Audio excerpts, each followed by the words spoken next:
మాజీ విద్యాశాఖ మంత్రి బొత్స సత్యనారాయణ ప్రెస్ మీట్ పెట్టి మొసలు కన్నీరు కారుస్తున్నాడు. డిఎస్సి గురించి మాట్లాడుతున్నాడు, రాష్ట్రం గురించి మాట్లాడుతున్నాడు, తెలంగాణ గురించి మాట్లాడుతున్నాడు, పవన్ కళ్యాణ్ గురించి మాట్లాడుతున్నాడు. బొత్స సత్యనారాయణ, మీరు రాజకీయంలో సీనియర్ నాయకులు అయితే ఉండొచ్చు, కానీ మీకు అవగాహన లేదు, ప్రజలకు మంచి చేసే ఉద్దేశం మీకు అంతకంటే లేదు. విద్యాశాఖ మంత్రిగా పనిచేసి ట్రాన్స్ఫర్లకి ఒక్కొక్క ఉపాధ్యాయుడి దగ్గర 5 లక్షల రూపాయలు తీసుకున్న నీచ చరిత్ర నీది. నాడు నేడు అంటూ వేల కోట్ల రూపాయలు దండుకున్న దొంగల ముఠా మీది.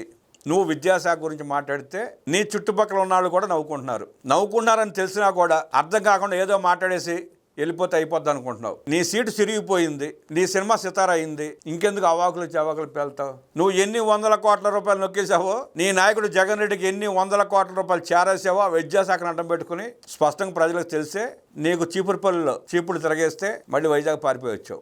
ఎమ్మెల్సీ కొనుక్కుని ఎమ్మెల్సీ అయ్యి జగన్ రెడ్డికి లేని ప్రతిపక్ష హోదాను అనుభవిస్తున్నావు. అక్కడితో తృప్తి పడకుండా ఇంకెందుకు నీకు ప్రెస్ మీట్లు? నువ్వు కొనుక్కున్న ప్రతిపక్ష నేత హోదాని, ఆ ఎమ్మెల్సీ టికెట్ ఖర్చు పెట్టిన డబ్బుల్ని ఎలా సంపాదించుకోవాలో ఆలోచించుకో. ఇంకెప్పుడు పవన్ కళ్యాణ్ గురించి మాట్లాడబాకు, రాష్ట్రం గురించి మాట్లాడబాకు, విద్యాశాఖ గురించి అసలు మాట్లాడబాకు. నీకు అర్హత లేదు, నువ్వు అర్హుడివి కాదు. మీ దొంగల ముఠాలో ఒక ప్రాంతానికి నువ్వు దొంగల ముఠా నాయకుడివి. నువ్వు కూడా ఆ గజ దొంగల ముఠాలో కలిసిపోయావు. ఇంకా ఆపితే నీకే మంచిది.